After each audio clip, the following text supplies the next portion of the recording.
Now, real quick, while I got you listening, I'm going to be going over some really, really important information in this episode, and it's a lot to do with the Ukraine crisis and Russia and China and the United States and really the world as a whole. And a lot of it has to do with the World Economic Forum and how all of this ties together and pretty much the lead up to this insane conflict that's going on and unfolding in front of our eyes.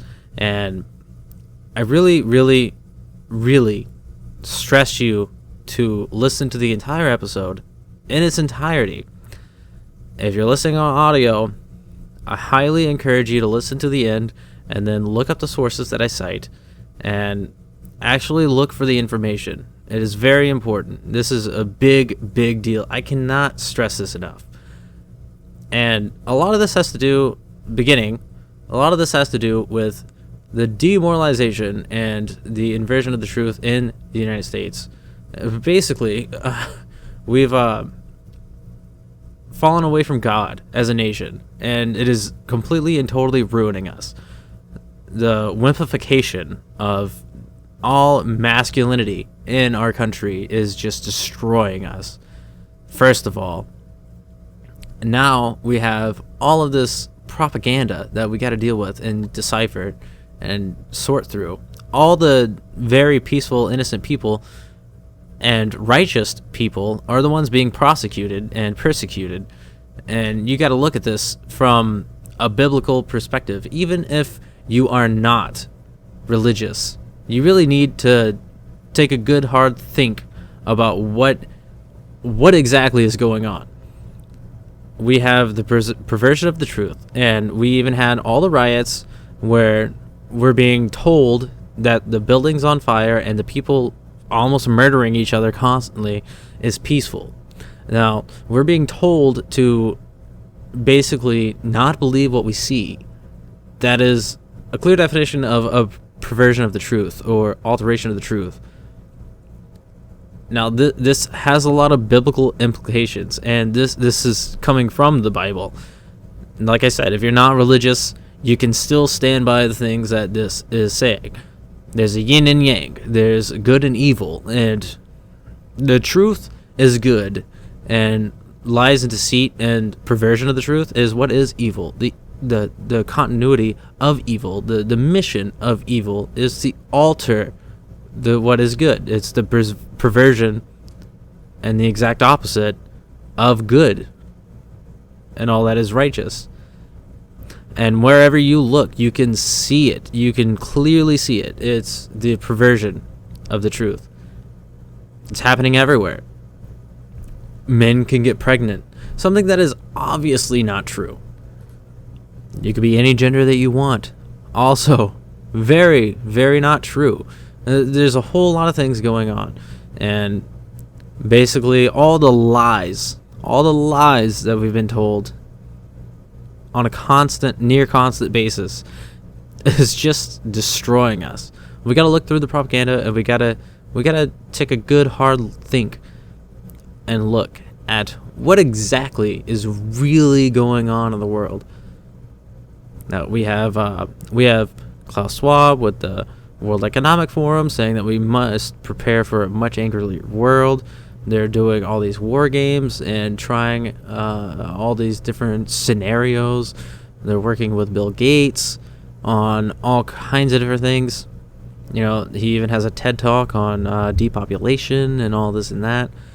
It's pretty serious. It's very serious. And the rest of this episode is all going to be about the Ukraine crisis and all the lead up to it. It has a lot to do with all the shysky things that Biden has been up to and how Russia is aligning itself with China, which is devastating. It could be very, very dangerous for us. So I encourage you to please listen to the entire thing and take the information seriously and speculatively. I want you to not just take it at face value, and I want you to look it up yourself and really, really dive into this, because this is a very, very serious thing, and it's only going to keep escalating from here. It's only going to get more serious, and we have a lot of implications that it's going to be huge. This is going to be an ongoing thing for a very long time, because it's going to starting with Ukraine and Russia, and it's leading up from that to economic issues here in the United States, and it's going to develop into Taiwan with China and war with Japan, possibly. And all of this is going to be basically the lead up to World War III. We're going to have economic bullshit. We're going to have cyber warfare on a massive scale that we've never seen before. All these hackers could be very soon targeting all of our infrastructure, especially our banking system, which is severe and not very protected, mind you. Our refineries, many of our production plants, a lot of these things. There's been a lot of studies where it's actually really easy to hack the system and cause all these pump houses to pump towards each other and blow lines and have all these pipes explode. It's some really scary stuff going on, and I really, really implore you to look into all this information and take it seriously, because this is a real deal. This shit's actually happening, and it's getting pretty bad. All right. Hello and welcome to Where Will You Stand? I'm Casey Thomas, and obviously we got to talk about the Ukraine crisis. There's a whole lot of insanity going on, and instead of just talking about what's going on right now, I decided to actually backtrack just a little bit. I saw some articles that were in Russian, or whatever the main Ukrainian language is, and I used Google Translate, and I went through it, and it was talking about the United States instigating a lot of this and holding some animosity towards us.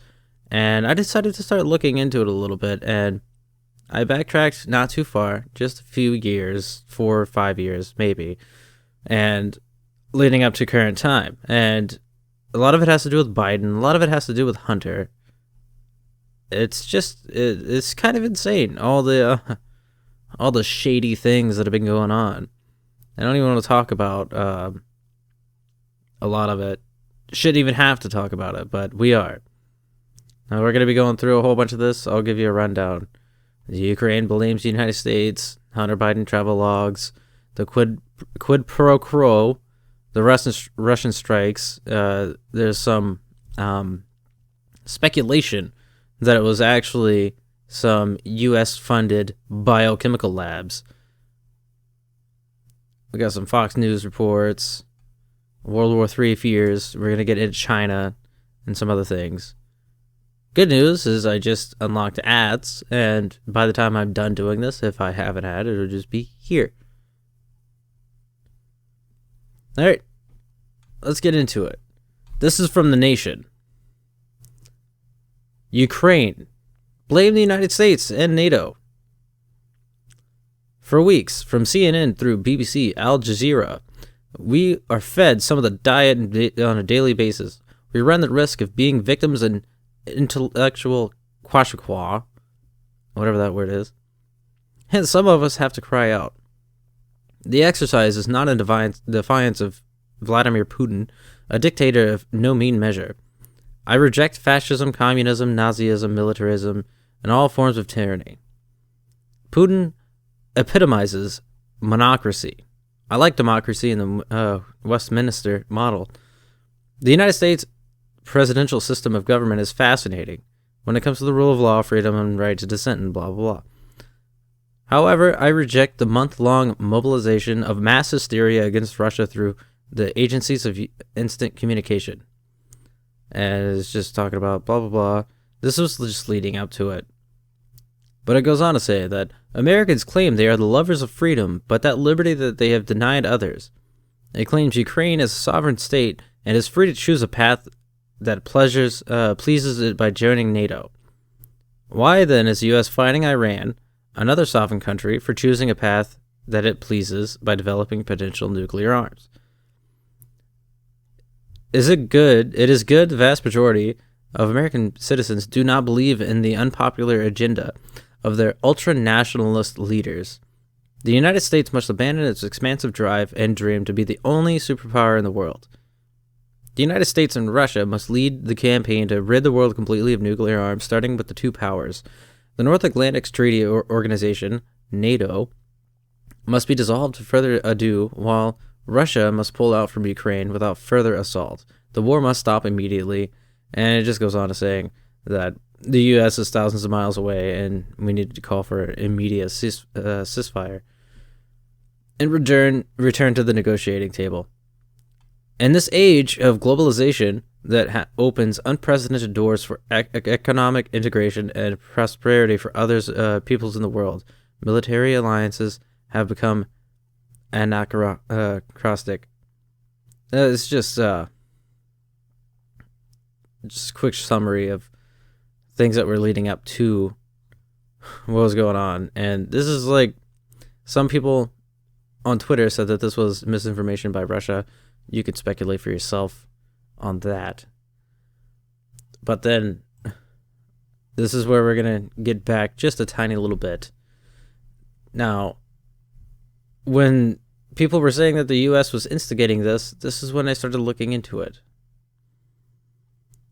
This is about the travel logs that were redacted and there's missing years. Coincidentally, someone started an investigation and wanted to look into it.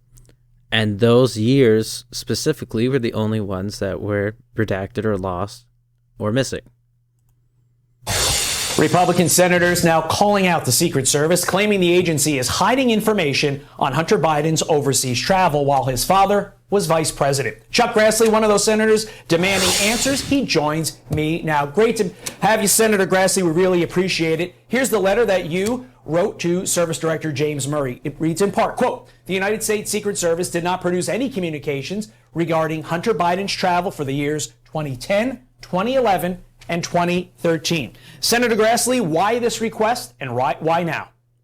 Well, obviously, there's a lot of questions about Hunter Biden's involvement with a lot of countries around the world.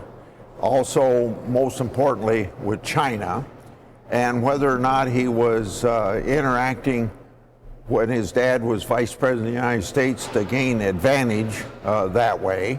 And it seems to me that we ought to have these questions answered. Now, they have given us some information, but as you said, there's 3 years we don't have any information for.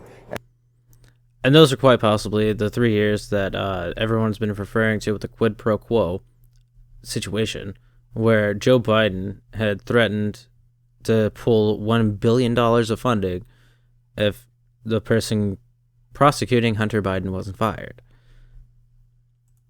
And then in regard to where we did get the information, it was so heavily redacted that it was hard to make sense out of it.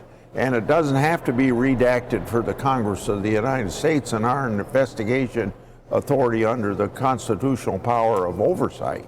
So we want this letter, again, is following up on other letters. It's just like pulling teeth to get answers from the executive branch, particularly on this subject. But the public is entitled to this information. Transparency brings accountability. And we ought to know to what extent Hunter Biden, we know that he traveled sometimes in airplane with his father. And also there's an Uncle James Biden that's involved in this as well. Now, I can't make any accusations against the President of the United States, but I think we have a right to know what the son was doing in those instances, and these records from the Secret Service and the travel of him and the Secret Service would help us fill in those details. We really do need to know exactly what all the Bidens were doing the entirety of the Joe Biden's vice presidency. Now, one thing that you could think is that he was using an executive privilege to be able to coerce and instigate certain things. And obviously his son has absolutely no reason to be involved in any form of the energy sector. Actually has no experience in the means either, but they've made millions of dollars of personal money in the energy sector in Ukraine. Now, what were they doing in Ukraine? The American people do really have a right to know. Understood. But Senator Grassley, do you allege that the Secret Service is covering for Joe Biden's son? At this point, you can't draw any other conclusions, or it seems to me that they would fully come forth and give us all this information we need, and it's very suspicious when they don't do it. It's hard for me to agree 100% that they're covered, or they just not doing their job or responding to Congress, but it surely looks like there's a connection there. First, big tech, as we know, squashed the Hunter Biden story prior to the 2020 election. Now the mainstream media really completely ignoring it. Take a look at these coverage numbers. This isn't from a month. This is from a year over the course of 2021. World News Tonight on ABC, 57 seconds. CBS Evening News, only 60 seconds. And NBC Nightly News, the big winner, if you can call them that, 109. This is just a clear example of the media bias that's been going on for a very long time. And I'm glad that people are talking about it more and more. And there's a very good visual right here that clearly shows the exact amount of time. It doesn't even amount to anything. I want to see how many hours of footage that they were complaining about Trump.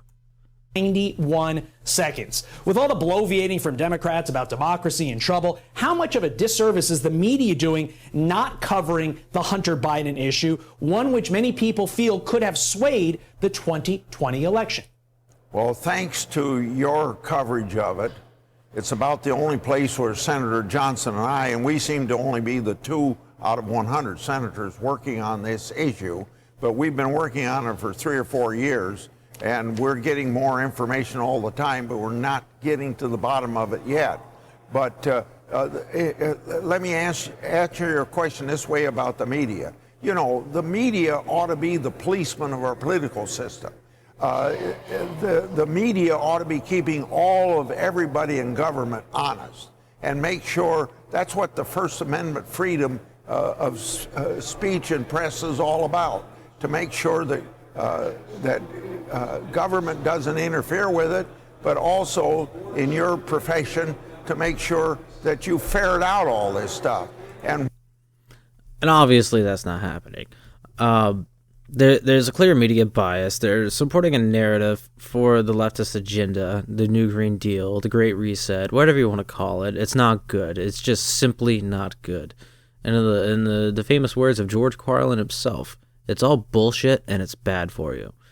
There's a whole ordeal of things that have been going on. The demoralization of a country as a whole, the George Orwellian dystopia of the future, which is current day America, basically telling you that the truth isn't true even if you're seeing it with your own eyes. You'll watch cities burn and they'll tell you that it's peaceful, which is a clear inversion of the truth. It is disgusting what is going on. But let's keep on track and get back into the Russia bullshit. This one's another video clip. This was of the quid pro quo that Biden himself brags about. He's over here doing an interview and he's straight up bragging about it. He's happy that he did this. He's boasting about it. I remember going over convincing our team or others to convincing us that we should be providing for loan guarantees. And I went over for, I guess, the 12th, 13th time to Kyiv, and I was supposed to announce that there was another $1 billion loan guarantee. And I had gotten a commitment from Poroshenko and from Yatsenyuk that they would take action against the state prosecutor, and they didn't.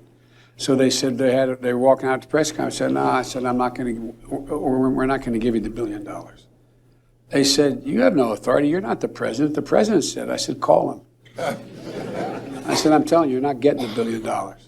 I said, you're not getting the $1 billion. I'm going to be leaving here. And I think it was, 6 hours? I said, I'm leaving in 6 hours.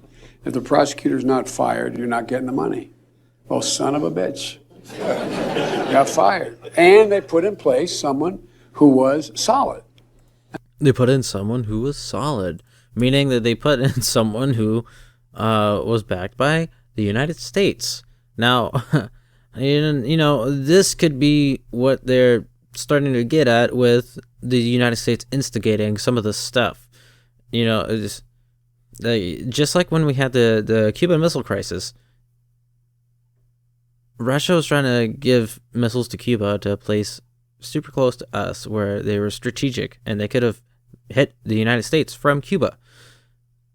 What were we doing to Ukraine? We were getting ready to install NATO encampments and let them join NATO and put basically U.S. forces and weapons depots and point missiles at Russia. Russia was having its own missile crisis, and they chose a different way to handle it. And we're gonna get into some of the other things. This is some speculation on this part. There's been a lot of fact checks going on saying that this is not true, this and that, but even the fact checks don't even line up. Now, this is from News Wars. Don't know whose publication that is. It could be Alex Jones. Who knows? Battling tyranny worldwide. Russian strikes targeting U.S.-run biolabs in Ukraine? ? For years, Russia has accused the U.S. of running biolabs in Ukraine that could develop chemical and biological weapons. Is Russia's special military operation actually a smokescreen to target U.S. biolabs in Ukraine? Speculation on social media suggests Russian strikes on Ukrainian military installations could also include U.S. biolabs in the region, as the Russian government has for years accused the U.S. developing bioweapons near its border. The ulterior motive theory was put forth Thursday by Twitter user @WarClandestine, whose account was suspended soon thereafter. Fortunately, his thread was archived before the account was banned. Now, I want you to know this, and I seriously want you to put some real thought into this. With the whole COVID thing, there's this whole thing going on where credited doctors from Harvard, among other prestigious universities, did their own studies, and these are people that are epidemiologists and virologists and are basically masters of their field. These people came out and had their own idea of what was going on, and they had some scientific data to back it up. They got told that they were lying and that they were fringe epidemiologists and that they didn't know what they were talking about. They got banned. Outright banned. And there were some people who lost their livelihoods and their medical their practices and everything, just to come out and find out later that it was completely and totally true. Now, these were the people that got shut down extremely fast, just like this. Maybe it's because they don't want us to know something. Maybe it's because they're guilty. Maybe.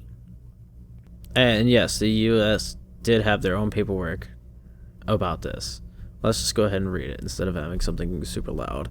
Evidently, there are several U.S. biolabs in Ukraine under the auspices of the U.S. State Department's Biological Threat Reduction Program, an initiative where U.S. partners and other countries to counter the threat of outbreaks, deliberate, accidental, or natural.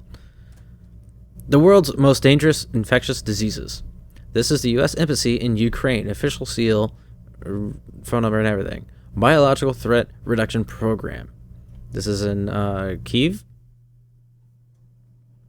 The U.S. Department of Defense's Biological Threat Reduction Program collaborates with partner countries to counter the threat of outbreaks, deliberate, accidental, or natural, of the world's most dangerous infectious diseases. The program accomplishes its biothreat reduction mission through development of biorisk management, culture, international research partnerships, and partner capacity for enhanced biosecurity, biosafety, biosurveillance measures.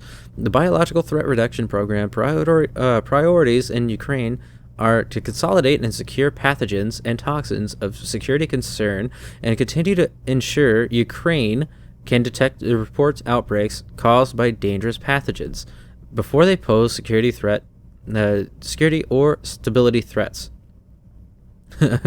Now this is almost like a straight up admittance of it. Just like how we funded the Wuhan lab that created the COVID-19 virus.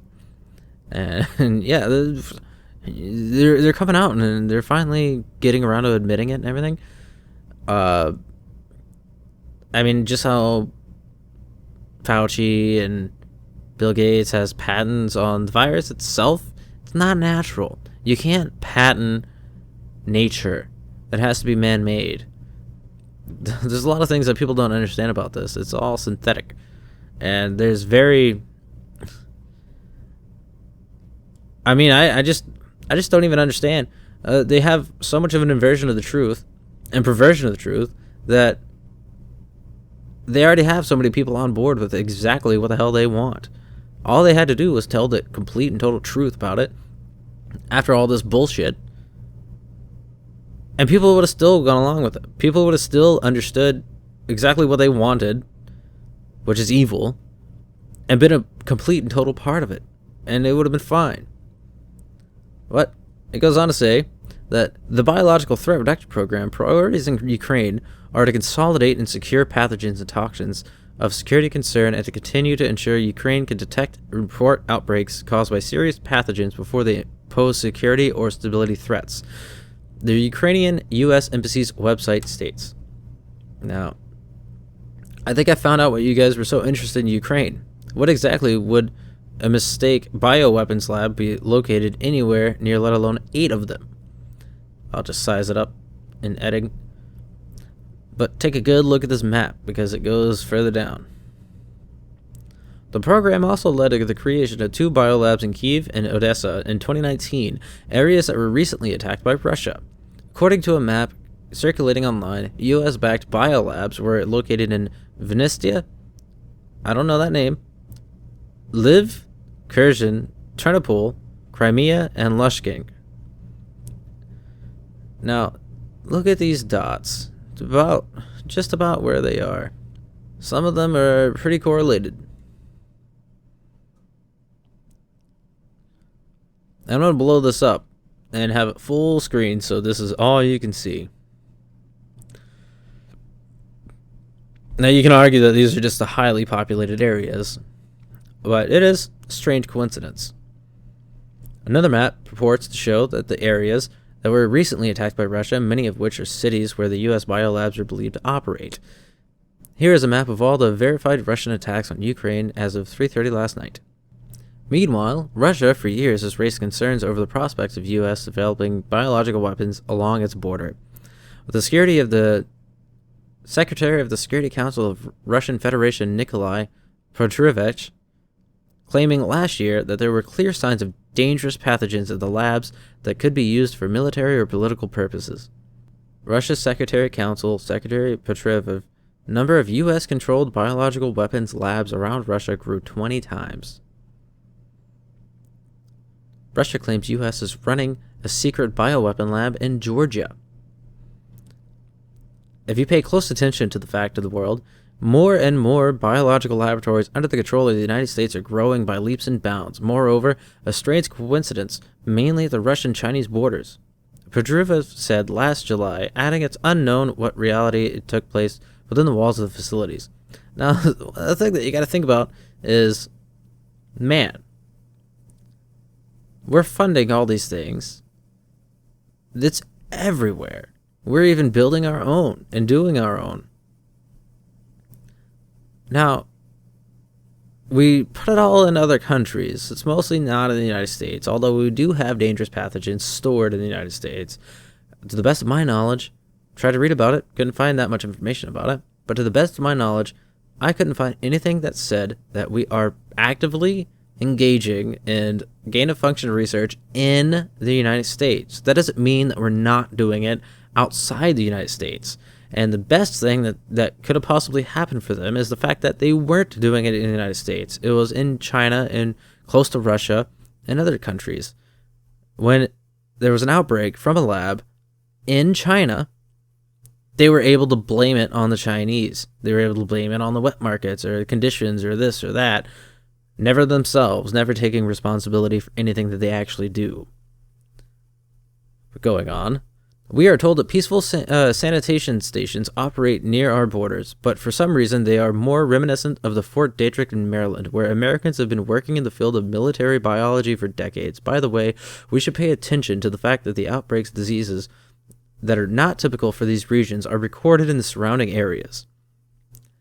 He asked if he believed the U.S. was developing bioweapons at the labs. He said, "We have good reason to believe that this is the case," is what Petrusev said. Not a day goes by at the headquarters of the Organization of Prohibition of Chemical Weapons on the Hague that Americans and their allies do not come forward with another chapter of the anti-Russian chemical dossier. As early as last October, China and Russia also jointly called the UN to monitor the U.S. possible development for bioweapons, releasing a statement saying, "In light of rapid advances in the field of science and technology with dual-use capabilities, the risk of biological agents being used as weapons has increased. In this context, China and Russia would like to call for the attention to the United States and its allies overseas military biological activities. Over 200 U.S. biological laboratories are deployed outside its national territory, never really inside it. All the active laboratories are usually outside the United States, where they're actively doing gain-of-function research. They function in an opaque and non-transparent manner, causing serious concerns and questions among the international community over its compliance with the BWC." The joint statement said, "The two sides share the same view that such activities pose serious risk for the national security of Russia and China and are detrimental to the security of relevant regions.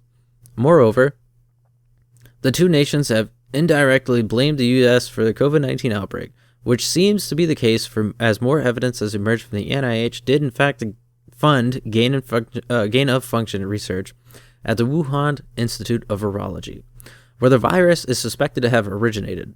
According to At War Clandestine, which this guy got shut down really quick, he doesn't have a Twitter channel or anything anymore, Putin's use of a broad term special military operation and his vows to demilitarize and denazify Ukraine could be intentionally vague to obscure his true intention of taking out biolabs developed by the U.S. But that's that for the thread of the Russian strikes. This is about the weak sanctions that Biden has put on Russia. New sanctions on Russia do not block Russian oil and gas, which is literally all of their income. All of the money that they make is from their oil and gas, with the exception of grain and a couple other things. But this is an article by Nathan Worcester. New U.S. sanctions released February 24th, allowing the Russian invasion of following the Russian invasion of Ukraine. They do not directly block Russian oil and gas imports.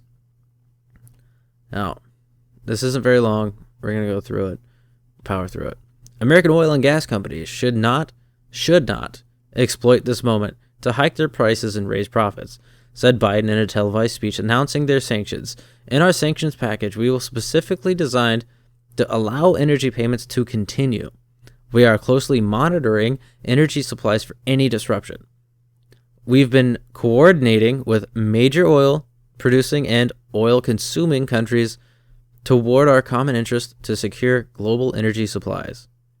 He added that the United States was prepared to release more oil from its strategic petroleum reserves as conditions warrant, which is a terrible idea. We need to keep that because it's the strategic petroleum reserve.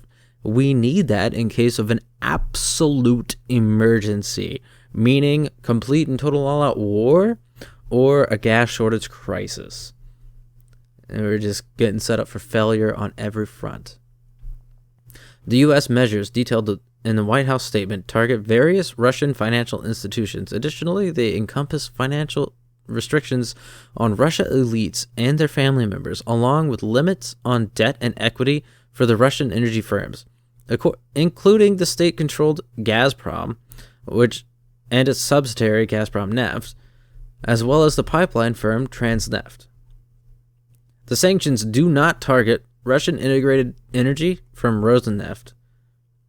In his speech, Biden said that his administration is using every tool at our disposal to limit the effects on gas prices, but noticed that gasoline prices for Americans are likely to be affected by the sanctions. Similar sanctions from the EU, released February 23rd, target 351 state Duma members who voted to recognize the independence of Donetsk and Lugansk regions. The EU sanctions also banned imports from the areas of Donetsk and Lugansk not under Ukrainian control. In addition, those sanctions limit EU financing to Russia. An EU press release on the new sanctions states the Council decided to introduce a sectorial prohibition to finance the Russian Federation, its government, and the central bank. By restraining the ability of the Russian state and government to access the EU's capital and financial market and services, the EU aims to limit the financing of escalatory and aggressive policies. The Epoch Times has reached out to the EU regarding the sanctions and their intended effect on Russian energy. The unnamed Biden administration insider told Politico that the energy prices are influencing the administration's actions against Russia.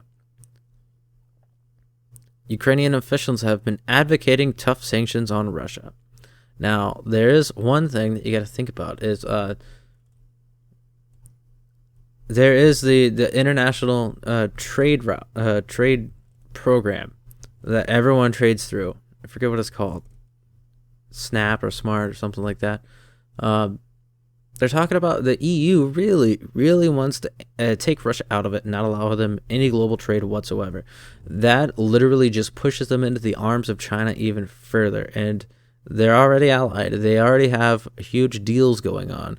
And who knows what's going to happen next. I believe that China's going to invade Taiwan and Russia's going to help them.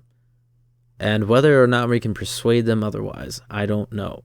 But if we do that and we keep doing what we're doing and just being weak, then China is definitely going to get the help of Russia. And if Russia and China are together, then they're a force to be reckoned with.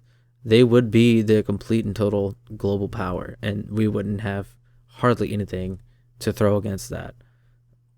If it was just the United States, and we do not want all-out war. We do not want a global war. Not by any means. War is bad for everyone, no matter what. But a lot of that oil crisis could have been diverted by Biden basically just turning back on all of our pipelines that he shut down, becoming energy independent again. And with the energy independence, we'd be able to sanction Russia to holy hell and not have to worry about him. We would have cheaper gas. We would actually be a thriving economy. We would have the war funds needed. And we have all of this diversity and inclusion bullshit that everybody's harping on. There's many people in our own U.S. politics that are more concerned about climate change than the actual potential for a world war, which is insane. If you think that way, you should not be in public office in the United States whatsoever. These military powers have made it their mission to destabilize the West and destroy the United States and its ideologies. This leftism, wokeism is literally rotting us to the core, and we need to figure something out real quick, and we really need to get some testicular fortitude or we're fucked. This is just going further down the rabbit hole, and Fox Business. Payne. Why did the U.S. import Russian oil at a record rate last year? Now, in the geopolitical means, all of these things have been escalating and escalating and escalating for a very long time. This has all been a long time coming. And if you want to think about the Great Reset and the Klaus Schwab agenda from the World Economic Forum or whatever you want to do, however you want to think about it, if you really think that there's a cabal controlling everything in the world, then you would already assume that the Illuminati or whoever it is already has everything planned out to a T of exactly what they want to happen. They've already war-gamed everything. A year before COVID happened, they war-gamed that, and then it happened. Right now, they're wargaming a economic collapse due to cyber attacks. I'd be wondering when that's going to happen. But if this is all part of their plan, they already knew about it. Biden, first day in office, shuts down all the oil, starts buying more oil from Russia than ever before. So the intellects of the West have sacrificed their populations to the volcano gods of climate change. Now, Germany is the worst, but American political leaders appear eager to go down this same path. And in a way, you can't blame Germany, right? They're not blessed with the oil and natural gas that we have under our feet. And for all these Western leaders, the better part of valor has been buying crude and natural gas from tyrants who will turn around and use those funds to power their own rogue regimes and their conquest dreams. This kind of appeasement has rarely paid dividends. In fact, the only one I can recall is when Attila the Hun spared Rome at the request of Pope Leo I. There simply is no logic to any of this, right? Why make heating your home or people going to work prohibitively more expensive? In fact, it really is just cruel. Just think if miraculously we could all swap our gasoline-powered cars and trucks for EVs overnight, just like tomorrow morning. 95% of us would have to work from home. This country is just not even ready for that. And so why are we importing a record 232 million barrels of oil from Russia last year? And that was only through November. In fact, we set a monthly record at 26 million barrels last May. Speaking of Attila the Hun, he was fond of saying, "There where I pass, the grass will never grow again." And I'm thinking, that by sacrificing their citizens' prosperity, maybe Western leaders should borrow that phrase. Just change it a little bit. Because of our allegiance to climate change mania, your dreams of economic freedom will never grow again. Couldn't have said it better myself. This is all a delusion. A lot of people don't understand this. You gotta know that they know exactly what they're doing. They're doing all of this on purpose. On purpose.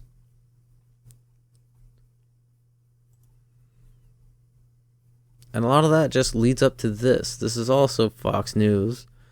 Say what you want about them, but they are reporting on this. This is February 20th. So on February 20th, Russia and China agreed to a new coal deal for 100 million ton supply. Russia and China have agreed on a new deal that will see Russia supply 100 million tons of coal in the coming years to its southern neighbor.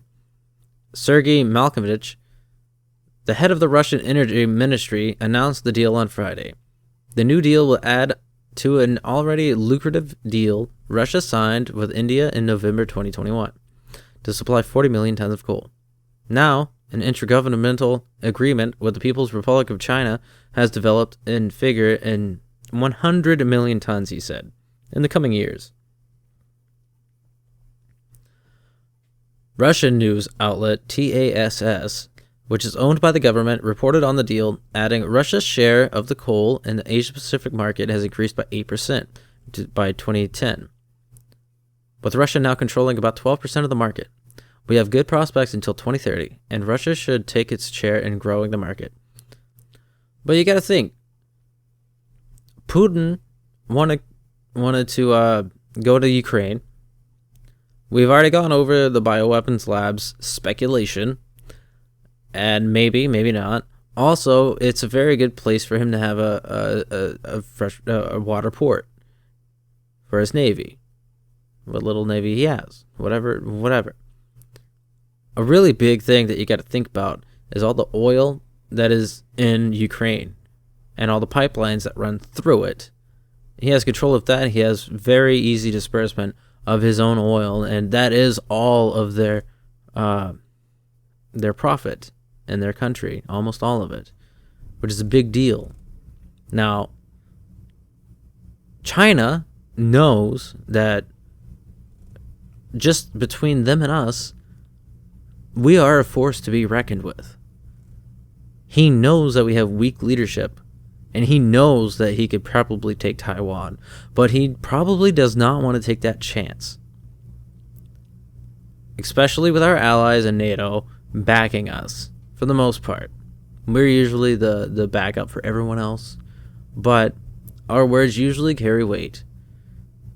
And when we said that we were going to defend Taiwan, Biden was very weak about it. Just like his sanctions on Russia. Now, it's basically greenlighting all of this stuff to happen. And when China goes in to invade Taiwan, they have a very lucrative deal with Russia. Russia is supplying a lot of coal very cheap. And there must be some kind of deal. Now, China is after Taiwan. Not only have they always considered Taiwan part of China, even though it wasn't, they are after technology, and they want to be able to have all the silicon chips and all of the availability to be able to control the market, which is a really big deal.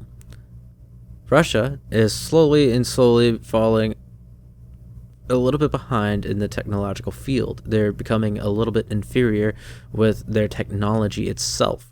Now, partnering with China and sharing that wealth of knowledge between each other militarily and becoming allies and sharing trade routes, doing whatever, supporting each other. This is not good at all. These are two, well, Russia's always been a superpower, but China is the upcoming new superpower, and it is scary that they are making this allegiance right now, especially under the situation that is happening in, and nobody seems to really care too much about their allegiance. Is there a way to stop it? I don't know. Can we do much about it? I'm not even really sure about that. I know one thing that we could do is stop supporting China by buying every piece of their crap made in China. We can stop sending all of our jobs over to China with all of our production. Yes, things would cost a little bit more if we did it here in the United States because we need to pay the people more, but we'd have US made wholesome products. Same thing with Russia. You want to stop funding the war that they're waging on Ukraine? Stop buying their oil and make our own oil. We can refine our own oil through fracking and receiving it through the pipelines. Much, much easier, less hassle, and actually it's a little bit greener because we're not shipping it overseas to be able to get it. People, all the climate change activist people, fucking retards. Now we start getting into a little bit of China. This is the U.S. sun. War of words. World War III fears as China boasts U.S. would have no chance of stopping invasion of Taiwan. There are fears World War III could be closer than previously thought after China boasts that U.S. would have no chance of stopping invasion in Taiwan. Du Wenlong, a military expert in China Military Culture Society, said that U.S. efforts to stall potential military invasion of the island would end in failure.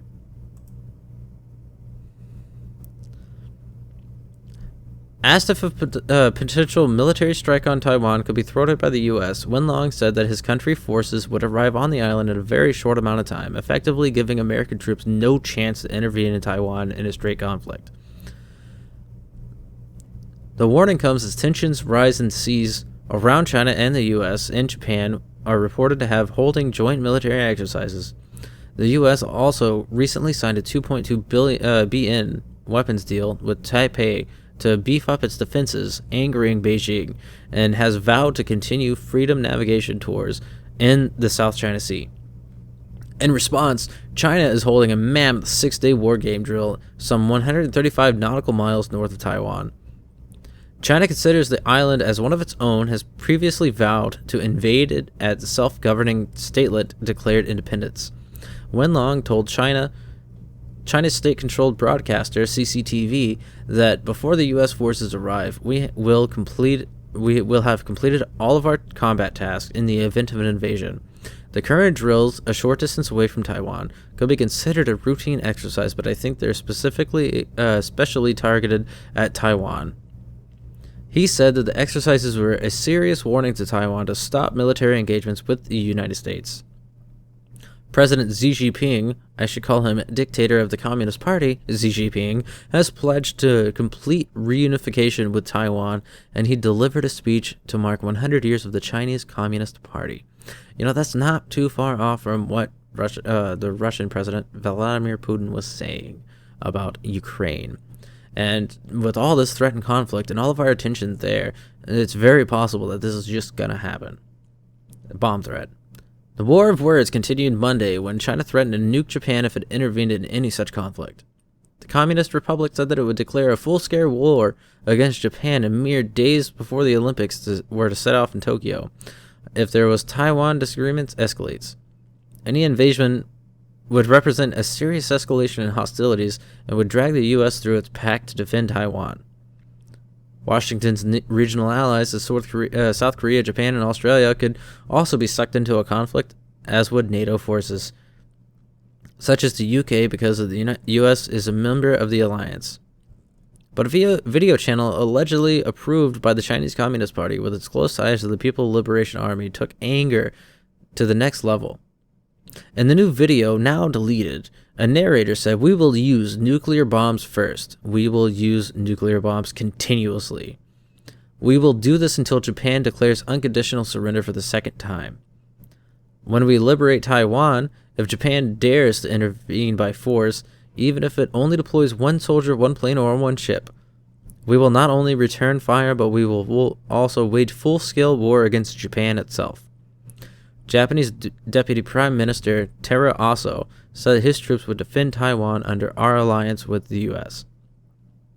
The latest military drills come from the U.S. continued to conduct freedom of navigation operations in the region. Last week, China claimed that it drove away a U.S. warship that illegally entered the disputed waters, and as its military accused Joe Biden of provocative actions. The USS Benfold entered contested waters in the South China Sea near the Parcel Islands on Monday, which Beijing claims as its territory. The Southern Theater of Command of the People's Liberation Army says that the destroyer entered the area without China's approval, violating its sovereignty and undermining the stability of the South China Sea. "We urge the United States to immediately stop such provocational actions," it said in a statement. It comes 5 years after the permanent court arbitration of The Hague ruled China has no historic claim of the South China Sea, which Beijing said it would ignore. The islands are claimed by China, Taiwan, and Vietnam, which require either permission or advance notification before military vessels passes through.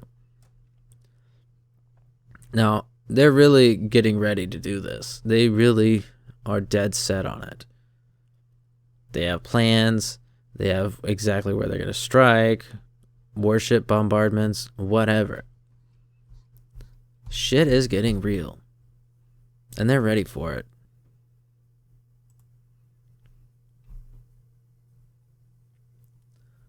Now, I think both of these two last ones are from the Washington Examiner. A third world war. Russian officials declare cyber war already in full swing. Now, Vladimir Putin was actually asked about World War III, or the possibility of a third world war, by a reporter by I think it was RT. And his response is that we will not be fighting with tanks and rockets and guns. We will be fighting with ones and zeros. And that is how the new world war would be waged, which is very, very ominous. You think about it. We do not have the infrastructure for this. I want to go ahead and read this one. Read into it, at least. A global conflict between the great powers of the world is already in full swing, according to the senior Russian diplomat, and it's happening in cyberspace. The war in cyberspace is underway and unfolding extensively.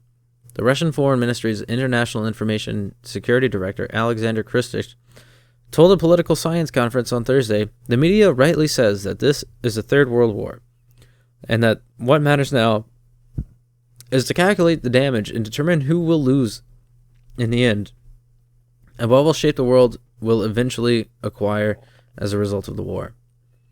Russian cyber attackers have enjoyed some high-profile successes against the U.S. targets in recent years, according to the U.S. intelligence officials, including the 2020 SolarWinds breach, which left thousands of entities vulnerable to Russian cyber spies for months. President Joe Biden threatened to retaliate against Russia's energy sector if its so-called ransomware attacks on American critical infrastructure continue.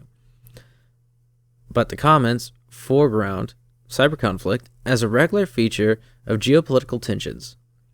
No matter how hard we may try to say that all of this is disguised and that this isn't a war or that this war is an actual fact, military activities in cyberspace are in full swing.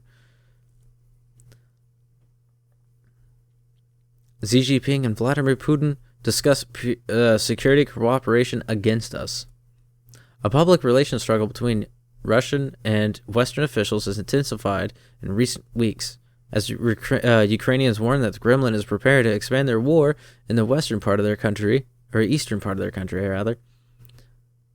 And Russian envoys maintain that NATO is creating a potential for conflict. The only way to resolve the situation is jointly deeply long-term agreements that would prevent NATO's further expansion into the east and the deployment of weapon systems that threaten us in the immediate vicinity of Russia's borders, Russia's foreign ministry spokeswoman said earlier this month.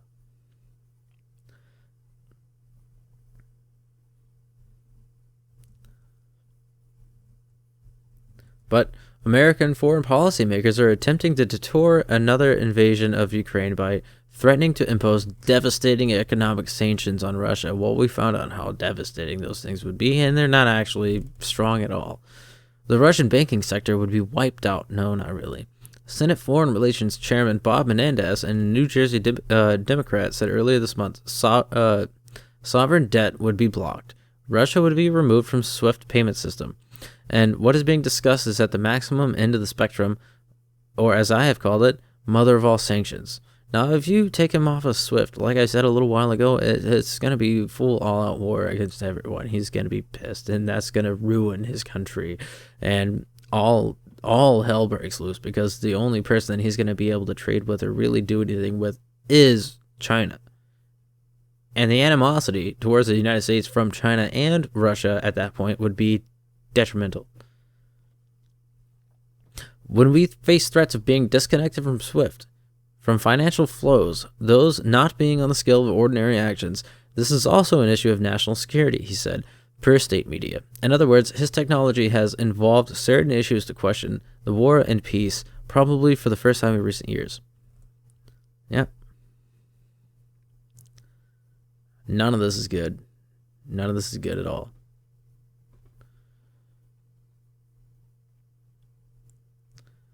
And like I was saying earlier, lawmakers fear a Russian invasion could increase Chinese threat to Taiwan.